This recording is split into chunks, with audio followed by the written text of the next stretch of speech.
बिहार विधानसभा चुनाव 2025 से पहले सियासी सरगर्मियां अपने चरम पर है। गृह मंत्री अमित शाह ने मिशन बिहार की कमान संभाली। आज पटना में अमित शाह और नीतीश कुमार के बीच बैठक हुई। दोनों नेताओं के बीच हुई मुलाकात ने राजनीतिक गलियारे में नई हलचल पैदा कर दी। बैठक में जेडीयू और बीजेपी के बीच सीट बंटवारे को लेकर अंतिम दौर की चर्चा हुई। सूत्रों के मुताबिक इस बैठक में गठबंधन के सहयोगी दलों को दी जाने वाली सीटों और चुनावी रणनीति को अंतिम रूप देने पर गहन मंथन हुआ। इस मुलाकात ने एनडीए के अंदर नया जोश भर दिया है। माना जा रहा है कि जल्द ही एनडीए के अंदर सीट शेयरिंग की जो तस्वीर है वो बिल्कुल स्पष्ट हो जाएगी और इस बैठक के बाद शाह बीजेपी नेताओं के साथ बैठक कर बिहार में कमजोर माने जाने वाले जो दुर्ग हैं उसको मजबूत करने की कवायद में जुट गए हैं। एक रिपोर्ट आपको दिखाते हैं।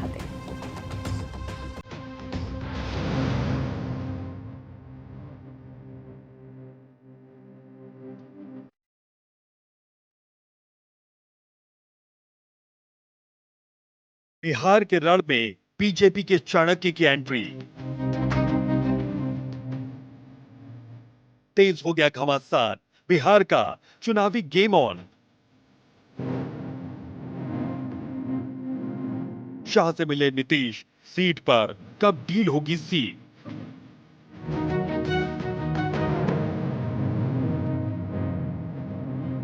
बिहार में बीजेपी की चुनावी गाड़ी अब रफ्तार पकड़ने लगी है।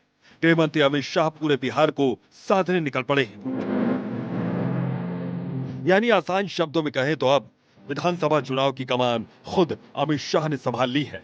बिहार के 2 दिन के दौरे पर पहुंचे अमित शाह ने कल देर रात बीजेपी के दिग्गज नेताओं के साथ बैठक कर बिहार की सियासी नब्ज का अंदाजा लगाया। तो आज सीएम नीतीश कुमार और जेडीयू नेताओं के साथ बंद कमरे में उनकी मुलाकात हुई। अमित शाह ने नीतीश कुमार और उनके सिपहसालार संजय कुमार झा और विजय कुमार चौधरी के साथ सीट शेयरिंग पर समन्वय बनाने की कवायद की। इसके बाद बीजेपी के कमजोर माने जाने वाले सियासी गढ़ को दुरुस्त करने के मिशन में जुट गए। बीजेपी के चाणक्य अमित शाह 2 दिनों के दौरे पर पटना आए हुए हैं और अभी वो फिलहाल उनकी तकरीबन 10 बजे के आसपास मुख्यमंत्री नीतीश कुमार, उप मुख्यमंत्री सम्राट चौधरी, जेडीयू के कार्यकारी राष्ट्रीय अध्यक्ष संजय झा और मंत्री विजय चौधरी से मुलाकात हुई मौर्या होटल में और करीब 20 मिनट तक मुख्यमंत्री से उनकी मुलाकात हुई। इस मुलाकात में माना जा रहा है कि सीट शेयरिंग को लेकर अमित शाह और नीतीश कुमार में अहम बातचीत हुई और ये माना जा रहा है कि सीट शेयरिंग का जो फार्मूला है उसको तय कर लिया गया है। इसके अलावा एनडीए आगे क्या करेगा, आगे कैसे चुनावी कार्यक्रम में शामिल होगा, उन सब तमाम मुद्दों पर बातचीत हुई। मिशन 2025 को कामयाब बनाने के लिए अमित शाह फिर से एक्टिव हो गए हैं। महज 10 दिन में अमित शाह का यह बिहार का दूसरा दौरा है। माना जा रहा है कि शाह की यह रणनीति संवाद और समन्वय के जरिए बिहार के शाहबाद, मगध जैसे कमजोर क्षेत्रों में पकड़ मजबूत करने की है। बिहार विधानसभा चुनाव के रणभूमि में उतरने से पहले अमित शाह ने पिछले दिनों दिल्ली में बिहार के बीजेपी नेताओं के साथ मंथन कर सियासी माहौल को समझने की कवायद की है। बिहार में इंडिया ब्लॉक की एकता को देखते हुए अमित शाह ने खुद विधानसभा चुनाव की कमान संभाल ली। अमित शाह 5000 कार्यकर्ताओं से फीडबैक लेकर टिकट वितरण और चुनावी जंग जीतने की रणनीति बनाएंगे। अमित शाह ने पहले बिहार में एनडीए के सबसे बड़े पार्टनर जेडीयू के साथ बैठक की और अब बीजेपी नेताओं के साथ बैठक कर अपने संगठन के ढांचे को मजबूत करने में जुटे। यही वजह है कि अमित शाह का बिहार का दौरा सिर्फ सियासी शो नहीं बल्कि 3 प्रमुख मोर्चों रणनीति, संवाद और समन्वय पर कार्य करने की कोशिश है। बैठक में दोनों दलों के चुनिंदा दिग्गज नेता शामिल हुए। बीजेपी की ओर से प्रदेश अध्यक्ष दिलीप जायसवाल, डिप्टी सीएम सम्राट चौधरी, संगठन महामंत्री भीखू भाई तलसानिया और पूर्व प्रदेश अध्यक्ष संजय जायसवाल शामिल रहे। वहीं जेडीयू की ओर से सीएम नीतीश कुमार, मंत्री विजय चौधरी और संजय झा इस बैठक का हिस्सा बने। अमित शाह बूथ से लेकर जिला स्तर तक के कार्यकर्ताओं से सीधा संवाद कर चुनावी तैयारियों का फीडबैक ले रहे हैं। साथ ही प्रत्याशियों की लोकप्रियता और स्थानीय प्रभाव को लेकर नेताओं से भी विस्तार से विचार विमर्श कर रहे हैं।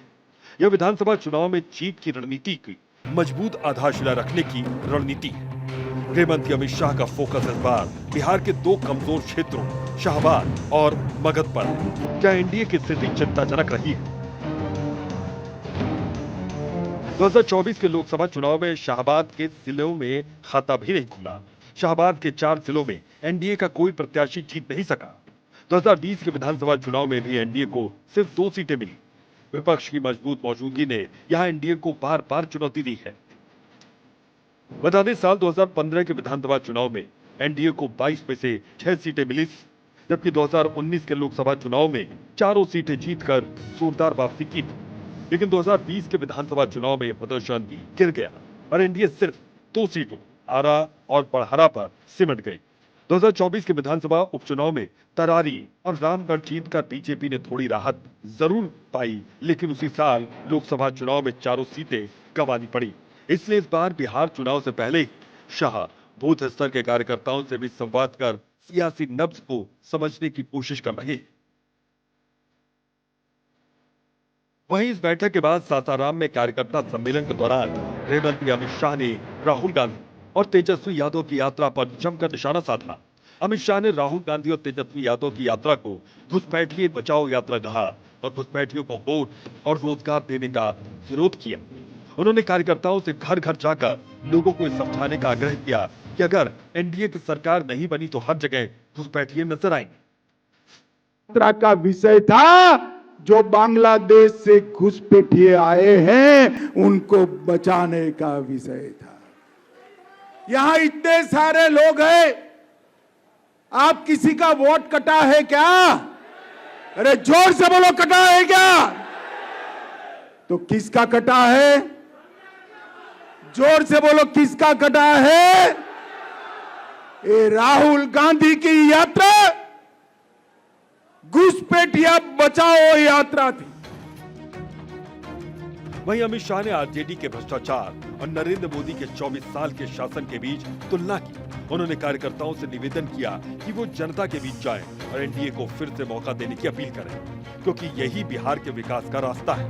वहीं शाह ने कहा कि मैं लालू जी और राहुल गांधी से पूछना चाहता हूं कि क्या घुसपैठियों को वोट का अधिकार मिलना चाहिए। और मैं इस मंच से राहुल गांधी और लालू जी को पूछने आया हूं, बिहार की जनता आपको पूछ रही है, घुसपैठियों को वोट का अधिकार होना चाहिए क्या? जोर से बोलो, होना चाहिए। घुसपैठियों को मुफ्त राशन मिलना चाहिए। घुसपैठियों को नौकरी यहां पर मिलनी चाहिए। घुसपैठियों को घर मिलना चाहिए। घुसपैठियों को 5 लाख तक का इलाज मिलना चाहिए। कौन देना चाहता है? जोर से बोलो, कौन देना चाहता है? और जोर से बोलो, कौन देना चाहता है? वहीं अमित शाह ने तेजस्वी यादव की क्षमता पर सवाल उठाते हुए कहा, क्या वो बिहार का विकास कर सकते हैं? उन्होंने युवाओं से अपील की कि वो बिहार को विकास के रास्ते पर ले जाने के लिए एनडीए को वोट दें। वहीं अमित शाह ने मगध और शाहबाद क्षेत्र में पिछले चुनावी सफलता को याद करते हुए इस बार 80% से ज्यादा सीटें जीतने का संकल्प किया। और छूटते हैं तो हाथी पर बैठकर वो वापिस आते हैं। भाइयों बहनों, इतने भ्रष्टाचार के आरोप जिन पर लगे हो, वो कभी बिहार का भला कर सकता है क्या? अरे जोर से बोलो, कर सकता है क्या? बिहार के युवा को आगे बढ़ना है, विकास के रास्ते पर बिहार ले जाना है, तो एक ही रास्ता है, आने वाले चुनाव में फिर से एक बार मजबूत एनडीए की सरकार बनाना। बहरहाल बिहार में बीजेपी के चाणक्य कहे जाने वाले शाह की एंट्री से कई समस्याओं का हल निकल चुका है। पटना में शाह और सीएम नीतीश कुमार की मुलाकात ने यह साफ कर दिया कि बीजेपी और जेडीयू के बीच सीट शेयरिंग को लेकर जो अनिश्चितता बनी हुई थी, अब उसका समाधान लगभग निकल चुका है। दोनों पार्टियां आने वाले दिनों में एकजुट होकर विपक्ष के खिलाफ चुनावी घमासान में उतरेंगी। जीतन राम मांझी और चिराग पासवान को सीटों को लेकर दोनों बड़े नेता स्थिति को संभालेंगे। कुल मिलाकर यह बैठक सिर्फ सीट बंटवारे तक ही सीमित नहीं रही, बल्कि चुनावी रणनीति, सहयोगी दलों के तालमेल और जनता तक केंद्र और राज्य सरकार की योजनाओं का लाभ पहुंचाने की दिशा में ठोस रोडमैप तैयार करने का भी बड़ा मौका साबित हुई। पटना से सर्वेश कुमार सिंह की रिपोर्ट, भारत 24। आरजेडी नेता तेजस्वी यादव ने अपनी बिहार अधिकार यात्रा के दौरान मोकामा में अनोखा सियासी अंदाज दिखाया। कार्यक्रम स्थल से पहले ही उन्होंने गाड़ी छोड़ दी और घोड़े पर सवार होकर के रोड शो किया। ये कदम बाहुबली पूर्व विधायक अनंत सिंह के गढ़ माने जाने वाले इलाके में सीधा सियासी संदेश माना जा रहा है। बख्तियारपुर में जनसभा को संबोधित करते हुए तेजस्वी ने सीएम नीतीश कुमार पर जमकर हमला बोला। एक रिपोर्ट देखिए। महागठबंधन की सीएम स्टोरी, तेजस्वी चढ़ गए घोड़ी। सीएम पर टक्कर, महागठबंधन में गाड़।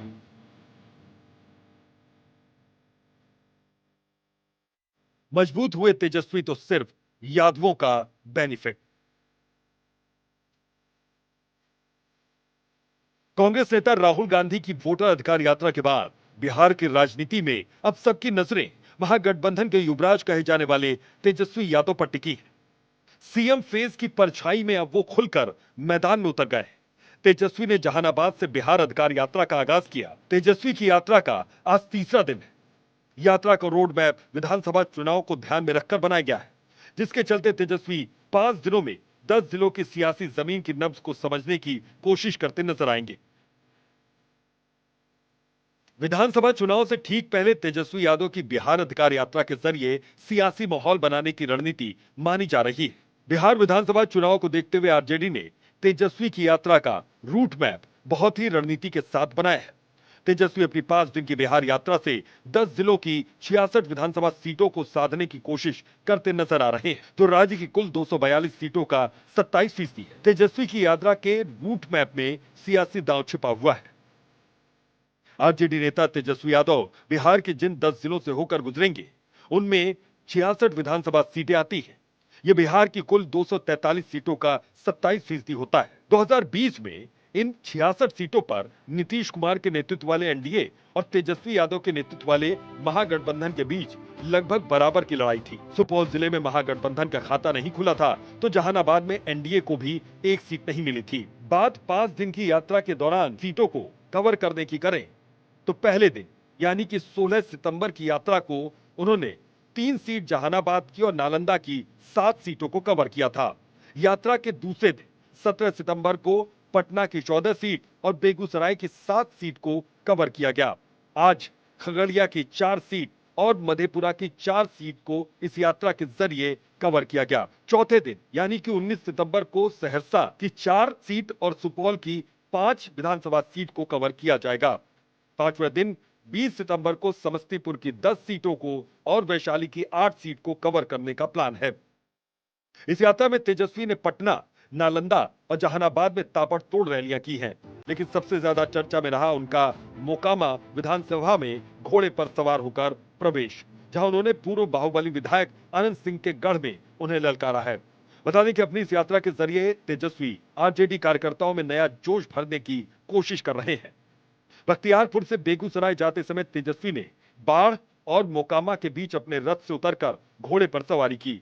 सड़कों पर उमड़ी भारी भीड़ का अभिवादन करते हुए वह आशीर्वाद लेते हुए नजर आए। मोकामा में जो अनंत सिंह का गढ़ माना जाता है, तेजस्वी घोड़े पर सवार होकर अलग ही अंदाज में नजर आए। उनके पीछे समर्थकों का भारी हुजूम चल रहा था। उनके इस अनोखे अंदाज ने जनता का ध्यान अपनी तरफ खींचा और उनकी बिहार अधिकार यात्रा के दौरान समर्थकों का हुजूम देखने को मिल रहा है। इसके बाद नीतीश कुमार के गृह क्षेत्र बख्तियारपुर में एक जनसभा को भी संबोधित किया। तेजस्वी ने सरकार की नीतियों को लेकर कई आरोप लगाए और दावा किया कि आगामी चुनाव में महागठबंधन की सरकार बनेगी। राष्ट्र सरकार से, घूसखोर सरकार से परेशान हो गई है। गली मोहल्ले कहीं थाना ब्लॉक चले जाए, बिना घूस दिए कोई काम नहीं होता है। पढ़ाई दवाई जो है पूरी तरीके से चौपट हो गया इस राज्य में। कोई भी जो है सुरक्षित महसूस नहीं कर रहा है। अपराधी बेलगाम हो रखे हैं, अपराधी विजय और सम्राट बन गए हैं। बेरोजगारी से लोग परेशान हैं। लोग जो है आप देखिएगा गरीबी से परेशान है, महंगाई से परेशान है। और 20 साल ये पुरानी खटारा सरकार से बिहार की जनता इस बार बदला लेगी। और ये देखिए सड़कों का आलम देखिए, लोग कह रहे हैं कि सिंहासन खाली करो कि जनता आती है। अब अगला चुनाव जो है एनडीए की करारी हार होना निश्चित है। राहुल गांधी की वोटर अधिकार यात्रा में इंडिया ब्लॉक के सभी दल शामिल थे, लेकिन तेजस्वी की यात्रा सिर्फ आरजेडी की यात्रा है। इसमें राहुल गांधी या विपक्ष का कोई दूसरा नेता शामिल नहीं होगा। आरजेडी का कहना है कि यात्रा जनता को उनका अधिकार दिलाने की दिशा में एक बड़ा कदम है। बहरहाल तेजस्वी का यह कदम आरजेडी की सोची समझी रणनीति का हिस्सा माना जा रहा है। तेजस्वी अपने पिता आरजेडी प्रमुख लालू प्रसाद यादव की तरह जनता से सीधे तौर पर संवाद और उनसे जुड़ना चाहते हैं। लालू यादव भी हमेशा यात्राओं और रैलियों के जरिए लोगों से सीधे संवाद करते थे। तेजस्वी की ये यात्रा लालू की इस विरासत को आगे बढ़ाने की दिशा में एक बड़ा कदम माना जा रहा है। पटना से सर्वेश कुमार सिंह की रिपोर्ट, भारत 24। आरजेडी के राज्यसभा सांसद और तेजस्वी यादव के करीबी सलाहकार संजय यादव के खिलाफ लालू परिवार में मोर्चा खुला हुआ है। पार्टी और परिवार से निकाले गए तेज प्रताप यादव अक्सर संजय यादव पर हमलावर रहते हैं। इशारों इशारों में जयचंद उन्हें बताते हैं। मीसा भारती भी उनसे खार खाई रहती है। और अब लालू परिवार के एक और सदस्य रोहिणी आचार्य ने भी उनके खिलाफ मोर्चा खोल दिया। लालू यादव की बेटी रोहिणी आचार्य ने आज सुबह एक फेसबुक पोस्ट शेयर किया, जिसमें संजय यादव के खिलाफ टिप्पणी की गई। फेसबुक पर पटना के आलोक कुमार ने एक पोस्ट लिखा है, जिसमें तेजस्वी यादव की बिहार अधिकार यात्रा के दौरान उनके रथ में उस सीट पर संजय यादव बैठे दिख रहे हैं जो तेजस्वी यादव की है। आलोक कुमार ने अपनी पोस्ट में लिखा है, फ्रंट सीट सदैव शीर्ष नेता नेतृत्वकर्ता के लिए रिजर्व होती है। उनकी अनुपस्थिति में भी किसी को उस सीट पर नहीं बैठना चाहिए। वैसे अगर कोई अपने आप को शीर्ष नेतृत्व से भी ऊपर समझ रहा है तो अलग बात है। वैसे पूरे बिहार के साथ साथ हम तमाम लोग फ्रंट सीट पर लालू यादव और तेजस्वी यादव को बैठते देखने के अभ्यस्त हैं। उनकी जगह पर कोई और बैठे ये हमें कतई मंजूर नहीं। एक दोयम दर्जे के व्यक्ति में विलक्षण रणनीतिकार सलाहकार तारणहार नजर आता है। रोहिणी आचार्य ने फेसबुक पर इस पोस्ट को रीशेयर किया है, जिससे माना जा रहा है कि इस पोस्ट से उनकी सहमति है। यानी लालू यादव के परिवार में संजय यादव को लेकर के असहजता बढ़ती जा रही है। वहीं इस विवाद को लेकर के अब बिहार के नेताओं का क्या कुछ कहना है, आपको सुनवा देते हैं। लालू जी के बड़े लाल तेज प्रताप जी पहले ही परिवार में जयचंद की बात कर चुके हैं। बहन रोहिणी भी सवाल उठा रही हैं। उनके घर में ही महाभारत छिड़ा है तो वे एनडीए से क्या लड़ेंगे। उनका इशारा हरियाणा के उन अनचाहे मेहमान की ओर है जिसने घर में ही महाभारत करवा रखा है और खुद शकुनी की भूमिका में है। वहीं एनडीए में चट्टानी एकता है और उनके सभी घटक दल एक सुर से चुनाव की तैयारी में जुट गए हैं। जनता भी बारीकी से सब कुछ देख और समझ चुकी है। निश्चित तौर पर अगला ताज फिर माननीय मुख्यमंत्री नीतीश कुमार जी के सिर पर ही बंधने जा रहा है। तेजस्वी यादव जी बिहार अधिकार यात्रा पे निकले थे, लेकिन उनके सलाहकार संजय यादव तो उनका सीट ही लूट लिए। अब बताइए, अब जनता भी रिएक्ट कर रही है और तेज प्रताप यादव जी तो पहले ही कह दिए थे इनको जयचंद, और इनकी बहन सिंगापुर वाली रोहिणी आचार्य भी रिएक्ट कर गई है। अब तो लग रहा है कि कुर्सी बचाओ यात्रा तेजस्वी यादव जी को निकालना चाहिए। आपको बता दें, हरियाणा के महेंद्रगढ़ जिले के रहने वाले संजय यादव आरजेडी के राज्यसभा सांसद हैं। आरजेडी में उनकी भूमिका तेजस्वी यादव के सलाहकार की मानी जाती है। आरजेडी से जुड़े हुए लोग बताते हैं कि संगठन के भीतर छोटे बड़े फैसले उनकी सलाह से ही तय होते हैं। संजय और तेजस्वी की दोस्ती की शुरुआत क्रिकेट के मैदान से हुई थी। पहले संजय एक आईटी कंपनी में काम करते थे। चारा घोटाले में लालू यादव के जेल जाने के बाद तेजस्वी क्रिकेट छोड़कर सक्रिय राजनीति में आए और इसके बाद तेजस्वी ने संजय यादव को अपने पास बुला लिया और तब से पार्टी में उनका कद लगातार बढ़ता गया।